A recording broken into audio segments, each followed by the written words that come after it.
జాతీయ రహదారి ఉన్నదో నిజామాబాద్ కోరుట్ల మెట్పల్లి ధర్మపురి మంచిర్యాల చెన్నూరు పోయేటువంటి ఒక రోడ్డు జగిత్యాలకు బైపాస్ రోడ్ ఏర్పాటు చేసేటువంటి ఒక ప్రతిపాదన ఇలా పరిశీలనలో ఉన్నది. అది భవిష్యత్తులో తప్పకుండా బైపాస్ రోడ్ ఏర్పాటు చేయడం జరుగుతుంది. అది ఎట్లా పోతుంది అనేది కూడా కొంత ప్రాంతాల్లో కూడా రైతులు ఆందోళనతో ఉన్నారు. రేపు ఆ బైపాస్ రోడ్ ఏర్పాటు కాబడటంతో ఇవాళ కోరుట్ల మెట్పల్లితో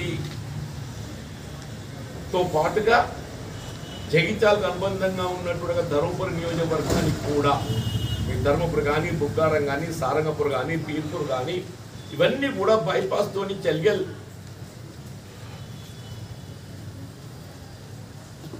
ఈ జాతీయ రహదారికి ఏదైతుందో వితౌట్ టచింగ్ జగిత్యాల టౌట్ భవిష్యత్తులో ఏర్పడే ఉత్పన్నం కాబట్టే ట్రాఫిక్ రద్దీని కూడా మనం గమనంలో తీసుకోవాలి. ఈ ఫీజిబిలిటీస్ అన్ని ఏదైతుందో ప్రభుత్వం నివేదించండి. చెల్లిగల్కు ఉండేటటువంటి అడ్వాంటేజెస్ ఇవన్నీ కూడా మీరు ప్రభుత్వం నివేదించండి. మరి సీఎం గారు కూడా అల్టిమేట్గా ఏదైతుందో మరి బెటర్ ఫెసిలిటీస్ రాబోయే కాలం లోపల ఏదైతుందో ప్రభుత్వం తీసుకునే నిర్ణయాన్ని అభినందించే విధంగా ఉండాలని చెప్పి చూస్తారు తప్ప ఏదైతుందో అది విమర్శకు లోన్ కావాలని చెప్పి ఎవరు కూడా చూడదు. నాకున్నటువంటి ఒక అవగాహనతో చెప్తే ఇవన్నీ కింద సీఎం గారి టేబుల్ ముందు పెట్టేసి ఈ ఫీజిబిలిటీస్ అన్ని కింద సరిగ్గా ఆన్ పేపర్ ఎక్స్ప్లెయిన్ చేయగలిగినట్టయితే డెఫినెట్లీ ఈ విల్ గో ఫర్ చెల్గల్ ఫామ్. దక్షిణ క్షేత్రం రైతాంగానికి కమాండ్ ఏరియాలో ఏదైతున్నదో వ్యవసాయంలో మెళకువలు ప్రదర్శించడానికి ఏదైతుందో చెలిగల్ ప్రాంతం లోపల దాదాపు 120 ఎకరాల ప్రజలు సేకరించి అట్లే పులాసలు కూడా సేకరించి 200 ఎకరాలు. ఎంతప్పుడు ఉమ్మడి రాష్ట్రంలో మనం గమనించాల్సింది దూరదృష్టి ప్రభుత్వం. కేవలం ప్రాజెక్ట్ నిర్మాణమే కాదు, ప్రాజెక్ట్ నిర్మాణంతో మన రైతాంగానికి ఏ విధంగా దాన్ని మెరుగ్గా దాని సర్వీసెస్ అందించగలుగుతామని చెప్పి ఇవన్నీ కూడా రూపొందించడం జరిగింది.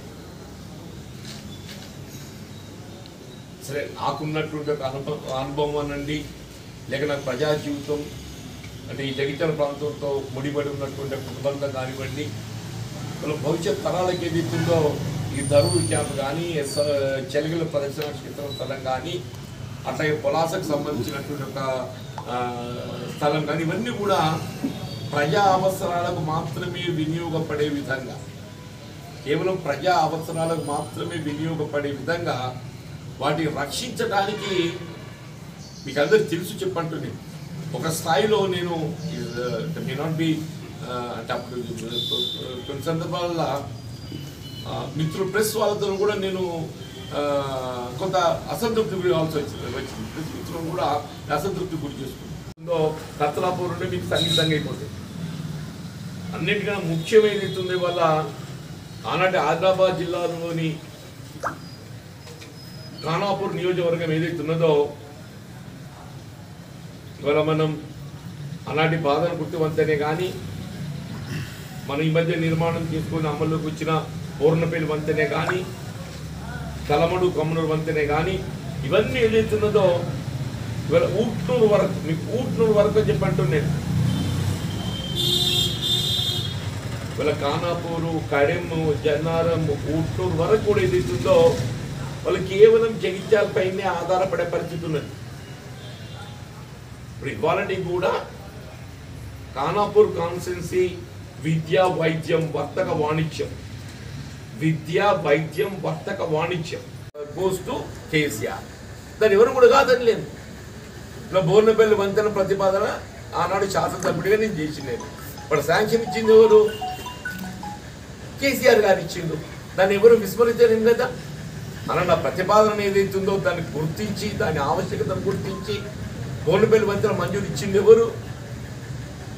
టీఆర్ఎస్ ప్రభుత్వం ఇచ్చింది. దానికి ఆధారం ఇవ్వదని జగిత్యాలలో ఏదైతుందో దీన్ని జిల్లా కేంద్రంగా రూపొందించింది ఇలా టీఆర్ఎస్ ప్రభుత్వం.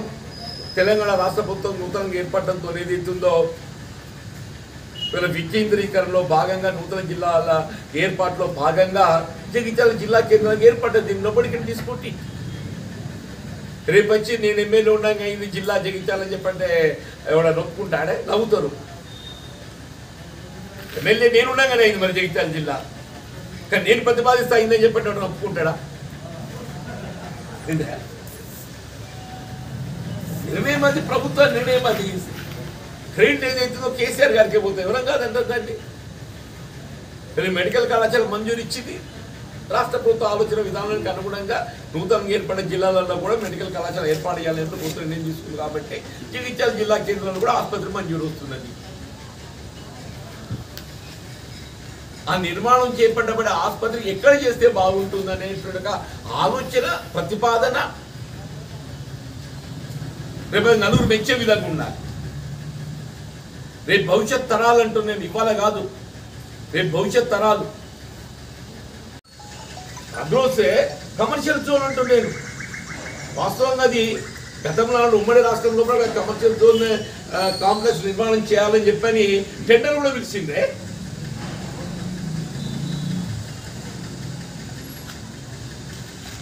కాబట్టి అంటే మా కాంగ్రెస్ పార్టీ యొక్క అభిప్రాయం అని కానివ్వండి, ప్రజా అభిప్రాయం కానివ్వండి చెప్పంటున్నా, లేక వ్యక్తిగతంగా నా అభిప్రాయం కానివ్వండి చెప్పంటున్నా, నేను అల్టిమేట్గా నిర్ణయం తీసుకునేది ప్రభుత్వము. అది ఏదైనా ప్రభుత్వానికే గుర్తింపు వస్తుంది. ఇప్పుడు మా సజెషన్ ఏంటంటే ఒక కమిటీ వేయండి. ఇవాళ డైరెక్టర్ ఆఫ్ మెడికల్ ఎడ్యుకేషన్ ఆధ్వర్యం లోపల డైరెక్టర్ ఆఫ్ మెడికల్ ఎడ్యుకేషన్ ఆధ్వర్యం లోపల director of medical and health,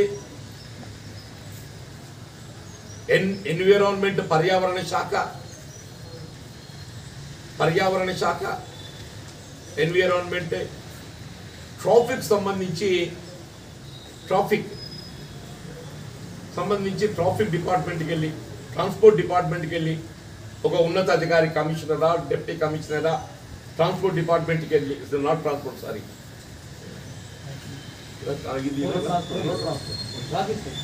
అదే road transport, road transport RTA వాళ్ళ డిపార్ట్మెంట్, అట్లే పోలీస్ శాఖ,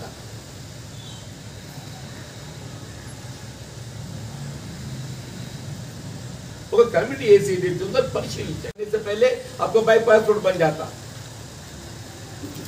ఈ ఆసుపత్రి కళాశాల నిర్మాణం పూర్తి అయ్యే లోపు మీ చెల్లి నుండి ధర్మపురి బైపాస్ రోడ్ అయిపోతుంది. ఇది కావాలంటే 2-3 సంవత్సరాలు పడుతుంది. మీరు తాత్కాలికంగా ధనుడు క్యాంపులు ఏర్పాటు చేయండి. అక్కడ ఉన్నటువంటి సదుపాయాలను పరిగణలోకి తీసుకొని మన జాతీయ సిద్దిపేట కూడా ఏం చేస్తున్నదో ఈ శాశ్వత బిల్డింగ్స్ నిర్మాణం చేపట్టడానికి పడే కన్నా ముందు తాత్కాలికంగా లొకేట్ చేసేది. మీరు ఇక్కడ తాత్కాలికంగా లొకేట్ చేయండి. వల్ల to start it immediately nursing కళాశాల మనం వినియోగం తీసుకోవచ్చు, మదర్ అండ్ చైల్డ్ కేర్ వినియోగం తీసుకోవచ్చు.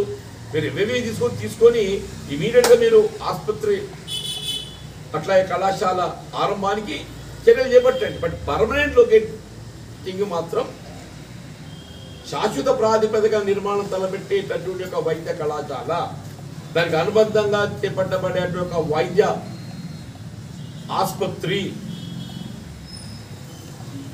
కళాశాల, హాస్పిటల్, ఇవన్నీ కూడా ఇన్ ఏ కాంపాక్ట్ లొకేషన్. మీకు ఎంత అవసరం 30 ఎకరాలు 40 ఎకరాలు కాదు, మీకు అక్కడ 30-40 60 ఎకరాల పైన ఉండేది. అక్కడ దయచేసి దీన్ని ఒక కమిటీ ద్వారా, డైరెక్టర్ ఆఫ్ మెడికల్ ఎడ్యుకేషన్ ఆధ్వర్యం లోపల ఒక కమిటీ ద్వారా కమిటీ కాన్స్టిట్యూట్ చేసుకొని director of medical and health,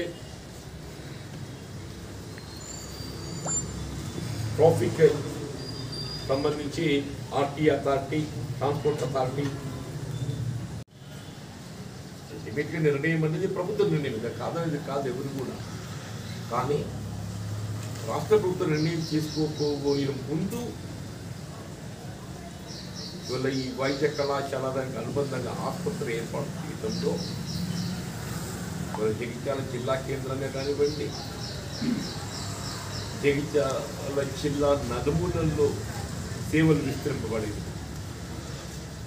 అట్లాగే జగిత్యాల జిల్లాకు అనుబంధంగా ఉన్నటువంటి ప్రాంతాలకు కూడా సేవలు ఏ మేరకు విస్తరింపబడతాయి అనేది కూడా ఆలోచన చేయవలసినటువంటి ఒక బాధ్యత ప్రభుత్వంపై ఉంటుందని చెప్పగలుగుతాను. ఇవన్నీ ఎందుకు చెప్పాల్సి వస్తుందంటే వాళ్ళ ఒక పత్రికలు గమనించింది. ఇవాళ ముఖ్యమంత్రి గారి యొక్క ఆదేశాలకు అనుగుణంగా ధరూర్ క్యాంపులో ప్రభుత్వ కళాశాల ఆసుపత్రి ఏర్పాటుకు నివేదిక పంపడం జరిగింది.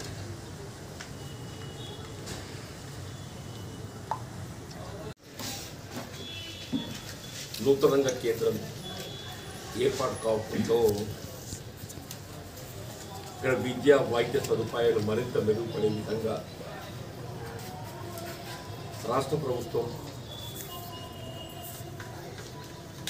జగిత్యాల జిల్లా కేంద్రంగా మెడికల్ కళాశాల ఏర్పాటు చేయాలని చెప్పి నిర్ణయం తీసుకోవటం హర్షించదగ్గ విషయం.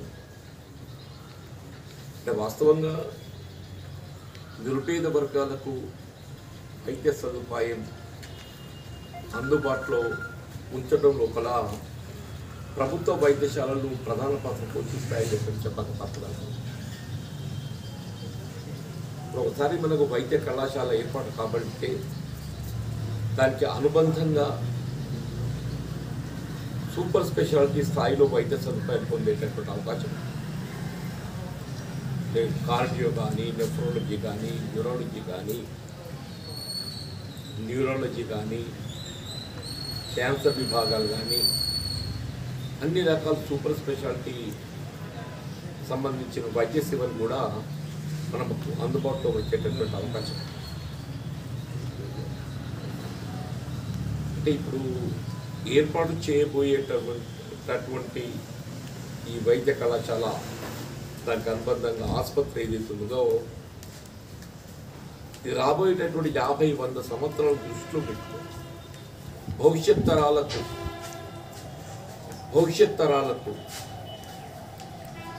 వైద్య సదుపాయాల కల్పనలో ఏ రకంగా మెరుగ్గా మనం వైద్య సేవలు అందింపు చేయగలుగుతాం అనేది ఆలోచన చేయవలసిన బాధ్యత రాష్ట్ర ప్రభుత్వంపై ఉంటుందని చెప్పాలి తప్పదు.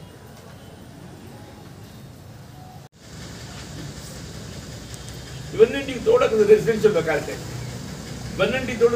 లొకాలిటీ సాధ్యమైనంత వరకు ఏదైతుందో ఆసుపత్రుల ఏర్పాటు లొకేషన్ నివాసిత ప్రాంతాలకు ఎద్దడిగా దూరంగా ఉంచాలి. వాళ్ళ మీరు గమనిస్తే ఆ ఉమ్మడి రాష్ట్రంలో నిమ్స్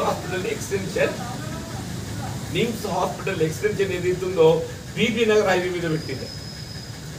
బీబీ నగర్ హైవే మీద నల్గొండ పోతుంటే బీబీ నగర్ హైవే మీద పెట్టింది. అది వాళ్ళ ఏం సైజ్ ఆనాటి నిమ్స్ హాస్పిటల్ ఎక్స్టెన్షన్ ఏదైతే ఉందో ఇవాళ all India medical science institution hospital అక్కడ డెవలప్ అవుతుంది.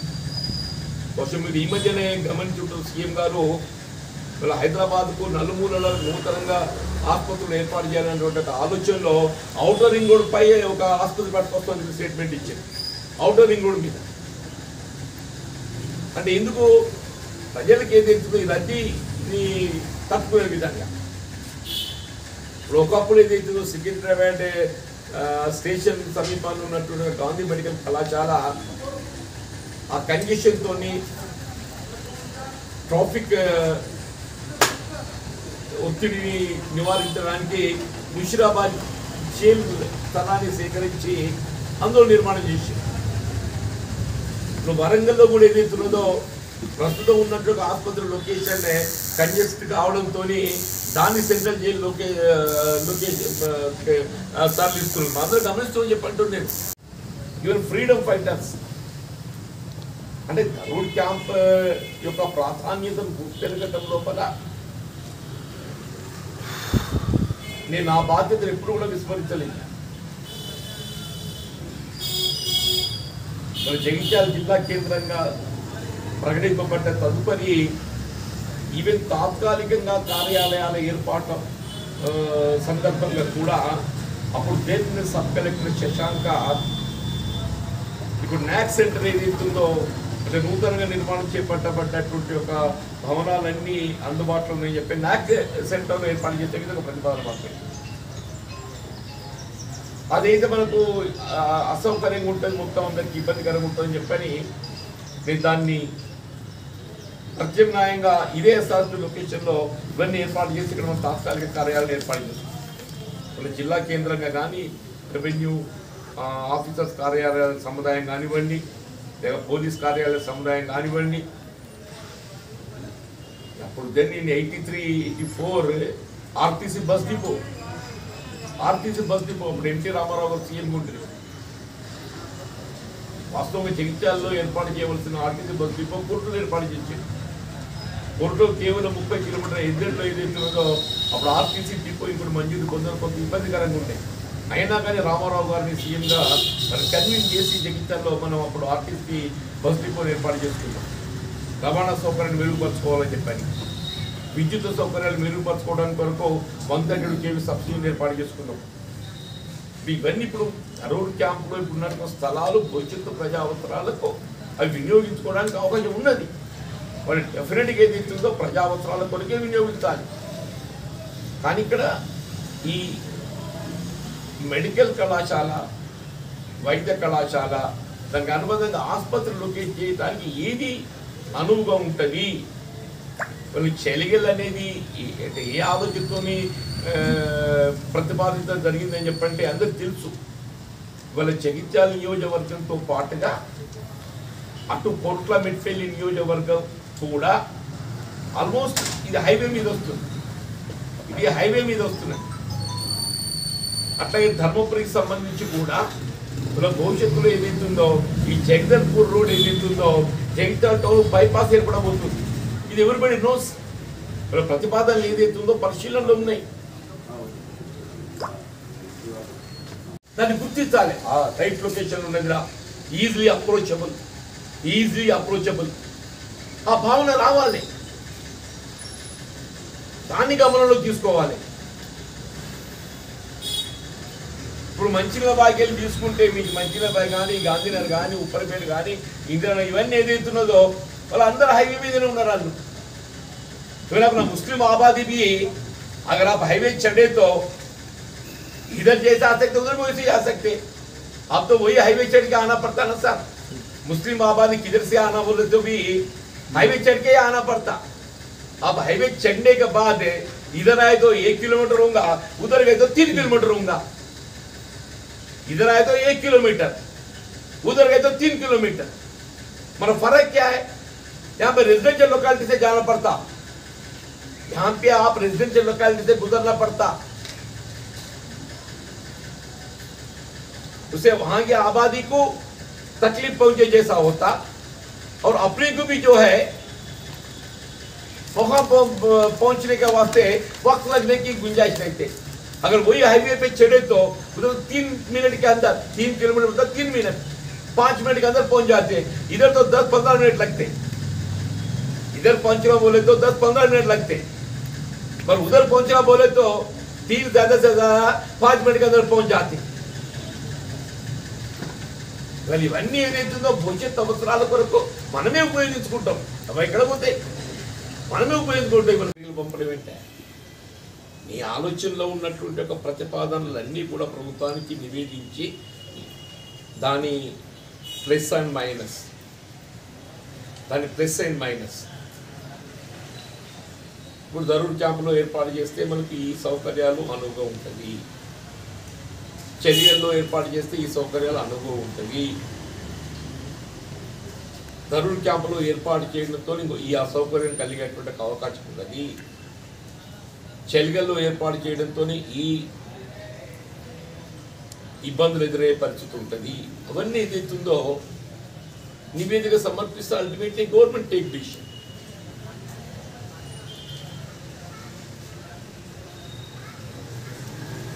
బేసిక్గా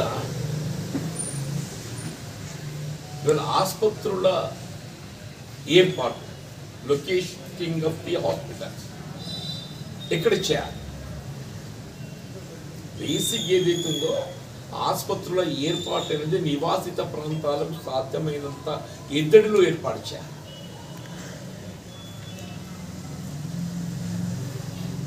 టౌన్ ప్లానింగ్ విభాగం ఏదైతుందో గతంలో కమర్షియల్ జోన్ అని కానీ, రెసిడెన్షియల్ జోన్ అని కానీ, ఎడ్యుకేషనల్ జోన్ అని కానీ, ఇలా medical and health services zone అని చెప్పి జోన్స్ ఫిక్సప్ చేయడం జరిగింది.